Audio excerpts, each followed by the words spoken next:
Hello and welcome to Water Cooler Wisdom. I am Jake Blocker. And I'm Rachael Grail. Rachael, great to see you as per usual. Yeah, great to see you too, Jake. I'm excited All to right. continue our new formats. The new formats. It's the 4 of 4. This is the last and final of the new formats. Again, we'll see. I say that, then the next episode is something totally different. But for now, this is the 4th of 4. So this one's a little bit different than what we've done in the past. It is. So what we talked about doing was, let's talk about what's going on in the workplace and think of our personal thoughts and opinions on these and decide for ourselves, is this trend, is this thing in or out? And again, these are our own opinions. This not trying to trash anyone's views or how they live their lives. You do you. You do your authentic self. I'm all for it. It is purely our own thoughts. This is a come as you are party. Exactly. Anything to add there, Rachael? No, I think this will be fun to see. I want to hear what you feel, and as we go toe to toe on things. Yeah. I feel like there's a lot we'll likely align on, but we'll see. I know. Yeah. All right. So the first one I have is it in or out? AI. Rachael, is it in or out? It's in. I feel like that was a dumb question because of course it's in. Although we listened to this 1 year later, then it's, or it's taken over the world. I think AI is here to stay. Mm-hmm. I think the format that it takes, the way that people interact with it, the way people feel about it might change, but this is a sea change. Yeah. It was, I recently went to a conference. Those who know HubSpot Inbound, great conference, highly recommend. Marketing conference. And it was funny. I went last year in person. Last year was when AI just kind of started out. Right. We were like, oh, ChatGPT, this is a great thing. And people were, just dabbling in. And some of the topics were about like scary, you're losing jobs, like, or assuring us we're not going to lose our jobs and how it's taking over the world and like things to be cautious of. And then flash forward to this year. And it was just kind of totally different, totally flipped it of, all right, here's how to use it to just make your job a little bit easier, a little bit better. This isn't taking your job. This is going to help you do your job even better.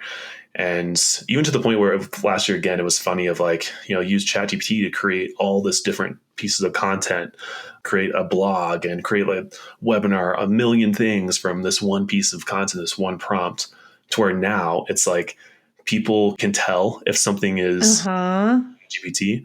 And instead, a lot of the stuff was like, all right, how to not sound like how to use a prompt so that people can't tell. And it's an interesting thing because I think we are not yet in a place of equalization. And I remember feeling like pretty positive about it from the jump and like, oh, this is going to revolutionize the way that we do work. And it's not necessarily going to take jobs, but it's going to change things. And I have to say I'm eating my words a little bit because I'm in California. Tech layoffs are real this year.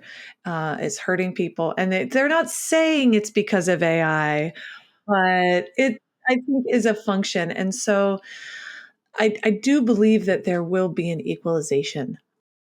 And I hope that like in a year from now, when I listen to this, it's going to be like, oh, artificial overlord. Like, who knows? I can't possibly begin to predict the future, but I do see in my own day-to-day the incredible power of using computational power as a resource, as a partner.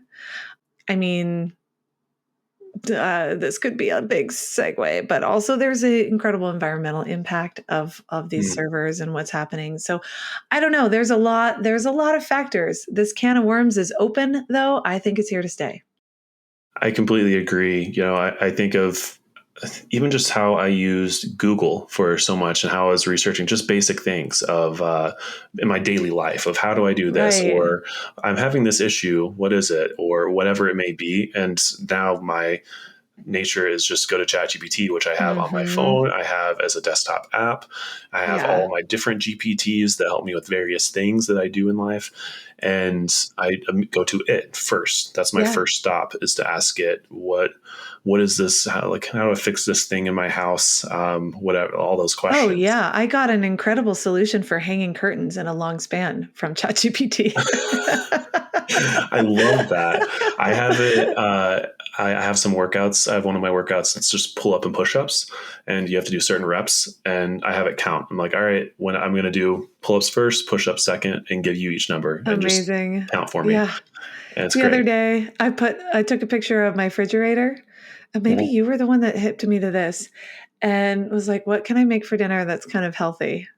And it's Ugh, like generated various recipes. So I haven't done there's that yet. all kinds of stuff that I do in a workplace setting for Mhm. sure. Oh yeah. And it's just, I do think it's like the old school Star Trek, if you ever watched that, where it's like Hmm. computer, da-da-da-da-da-da. And we're getting into that. So I mean, Yeah. I think it's here, and I hope we can figure out a way to power the massive energy draw of all that computation Yeah. without you know continuing to well. I'll just move on. I'll just move on. Yeah. But I'm thinking about there's a lot of There's an implication. environmental impact with, the amount, we're generating. Yeah. Mm-hmm, mm-hmm. All right. Well, second one here. Yeah. This one, depends on when this episode drops, but I think it'll be timely, or maybe you'll think back to something recent. Office Christmas parties, in or out? Oh God. I I'm somewhere in the mean, middle on this. Of We're a fully remote company, so, and we're all scattered, so we don't. I think we occasionally do some meetups if hmm we're in a hmm specific location and it's the holidays. But me being, I think I'm the only one in Colorado, really. So it's, I just have my own Christmas hmm party here by myself, preferred. That sounds like my kind of Christmas That's the party. introvert's Christmas party. Yeah. Yeah. I think they're back in. I think they took a little hiatus with COVID and everything. It seems like they're back. Not just office Christmas parties, but Christmas parties in general. Now, Yeah. whether that's a good thing or not is a Mm-hmm. whole nother conversation. I mean, and that's really about your point of view, and Mm-hmm. probably your workplace culture, whether you Yeah. enjoy your office Christmas party or not. What do you think, Jake? Yeah. If it's just feeling uncomfortable the entire time that you're there, yeah. Or like, oh God, I'm just forced to have conversations with my colleagues, which is, I mean, I like my colleagues, so I don't mind Right. having conversations with my colleagues. But have been in workplaces where I did not, and would find any excuse in the world to not go. Or like, oh shoot, I think I have something planned that day. I can't make it. Oh no. Yeah. But my perspective is it's so hard because I am very introverted when it comes to this Yeah. type of stuff. Yeah. And We my share that preference, proclivity. yeah, my preference was usually, I don't want to attend. I don't want to go. I just did my 9 to 5 with you all. I don't need to do my 5 to 10 with you all. Yeah. Yeah. Yeah. Oh man, office Christmas parties are it's one of those things where usually I kind of dread it. I end up having a decent time. Yeah. Um but there's always there's a sense of moderation that is Hmm.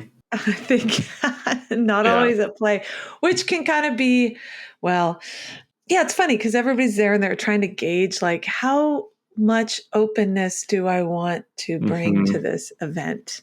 Yeah. Can you like, if you're at a friend's Christmas party, you can let your hair down a little bit It's a and different experience. be a little bit Yeah. more free, versus the office, which you're like, all right, I still have to come back here on Monday and Right. not be looked at in a certain way. It's definitely, I've coached a lot of people and they always want to talk about the Christmas party before it happens. They're always like, how am I going to manage this? Like so it's a real thing that people Yeah. are trying to figure out because we have one level of presentation in our 9 to 5 and then we're expected, to be fun and be like a little bit more open and that that can be comfortable to different degrees for different people, and Yeah. uncomfortable to different degrees for different people. So it's a bit of a minefield, I think, for Hmm. people.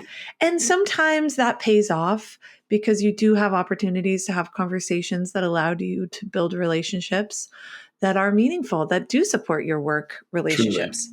But boy, you got to just tread carefully. Tread Hmm. carefully on that one. Do not have the third drink, no matter Yeah. how what a good idea it seems. It's not, it's No, I not, it's mean, not worth again, it. you do you. I leave you in Yeah. freedom, but I'm not sure. Some people have more tolerance than I do. It's more the advice to ourselves. Like, don't have that third drink. Exactly. You're Yep. not 22 anymore.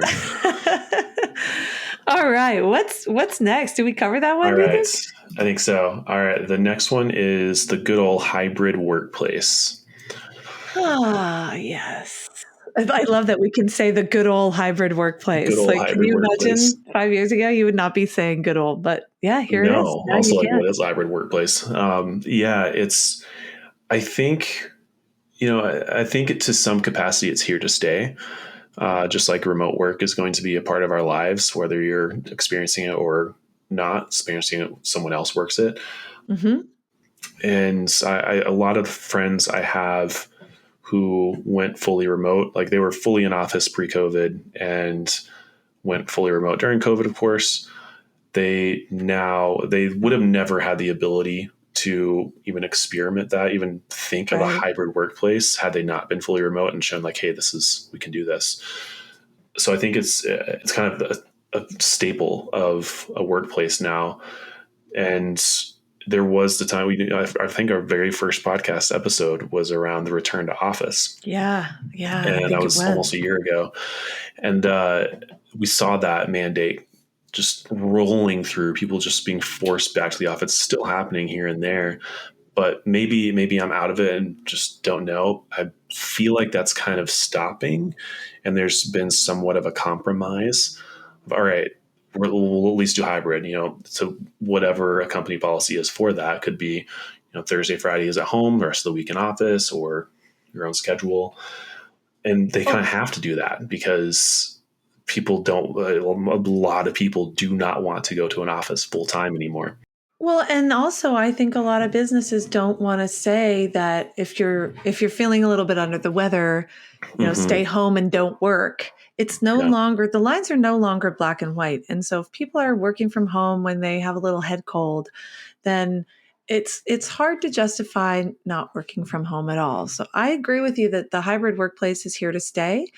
And I think we still have a little bit of work to do to, buzzword warning, Buzzword alert. but to optimize that. I don't think we've fully gotten to a place where we can have seamless collaboration, especially when there's people Hmm. meeting in person and like groups of people who are out of office. So different organizations have different levels of success with that, Yeah, but I think there's still a little bit of work to do I around absolutely that. agree. But I do think that people are going to keep working from home, and it's really going to continue to be beneficial both for individual workers and for companies. It's like, Yeah, so I think we're in it I to agree. I stay. agree. All right, Rachel, should we do one more, or do you want to Yeah, hold let's do it? one Okay, more. one more. Let's do one more. What do you think? Yeah, let's do this one. This is a great one. We're a family. This is the workplace motto, or the team motto of quote unquote we're a family. This is out. Oh yeah, I Out. completely This agree. is Completely out. just red flags. It is. I think it's, for some, I'll give some people the benefit of the doubt here. That I think it's well intentioned. Like it's not Totally. meaning to say, not meaning it's not meant to be a disguise of something else, of a bad workplace. But for far too many, it is hey, we're a family, so you need to make sacrifices for your family, just like you would your actual family. when that should not be the case. That should not be how you feel when you go to the workplace. Yeah, I think functionally, like you said, there's some really sweet intentions about it, and that they wouldn't necessarily, people don't say, oh, it's because we want you to make sacrifices. Mm-hmm. It's like it imbues a sense of loyalty and caring for the whole person more than just like what you can do for us from a Mm-hmm. productivity level. But let's be real. I mean, families are beautiful, and I'm close to my family, but families are stressful. They're not always the picture of a functional working environment. Yeah. Clear No. boundaries are challenging. You may have even the most healthy family relationship, and still, it's like it can be fraught with habits that don't allow for evolution and for Mm-hmm. growth. So I think that most people, when they see that, like a company advertising, we're a family, this is a part of our value set, that Yeah. is So skip not, that one. Go that's somewhere not a else. value add. No, No, not at all. it's sad because I think it really does have some beauty behind it, some sweet intentions behind it. But I think functionally it misses the mark. I completely agree. So Yeah. that's a There's, no for me. I don't know if there's other verbiage to replace it with necessarily. I think it's more of just showing, not using just a catchphrase to say, I respect you. How about you just respect people? I think that's right. I think like specificity is your friend. And Mm-hmm. if it's about we're loyal to you and we want you to be loyal to us, I think there could be some Yes. problematic themes there. But Mm-hmm. I mean, Absolutely. maybe if it's like we value you as a whole person, we want to make space for the rest of your life as well. Like, then say that, just like Yeah. you said, Yeah. think about really what it is that you value and how that informs your business practices, and say that. The catchphrase Mm-hmm. of we're a family, it's too much interpretation. It's too it's people are going to have different reactions to it. Mm-hmm. Yeah. What kind of family are you talking about? So, yeah. Exactly. Yeah. It's not a universal understanding or experience of family. No, not at all. All right. Well, that was our first one of the in and out. I I, love I liked it. it a lot. I liked I it. think we sorted some good things out. We weren't very definitive on the Christmas parties. I got to give us, I got to Yeah. call us out for that. But I mean, what are you going to do? Usually the Yeah. snacks are good. At least we like that. I'd say it's in. If I had to like stake my claim, I would, if I have to pick one or the other. For me personally, it may be out, but for the world, maybe it's in. Yeah, we And have to think of our it's a thing that's extrovert needed. friends. They get Yeah, it's not just excited me. about it, Mhm. right? They want to wear a Yeah. cute outfit or, yeah, have some cookies. Yeah, let's be inclusive of the extroverts. Yeah. All Agreed. right. Well, Well, this was fun, Jake. it was great. Yeah. That rounds out our new ones. And yeah, we'll come back with some more content. Looking forward to it. See you back at the water cooler. See ya. Thanks for listening to Water Cooler Wisdom. This podcast is brought to you by Interaction Associates, a leading professional development and leadership training organization whose mission is to help people work better together. If you'd like to learn more, visit interactionassociates.com. If you have questions, comments, or are interested in collaborating with this podcast, you can email us at watercoolerwisdom@interactionassociates.com.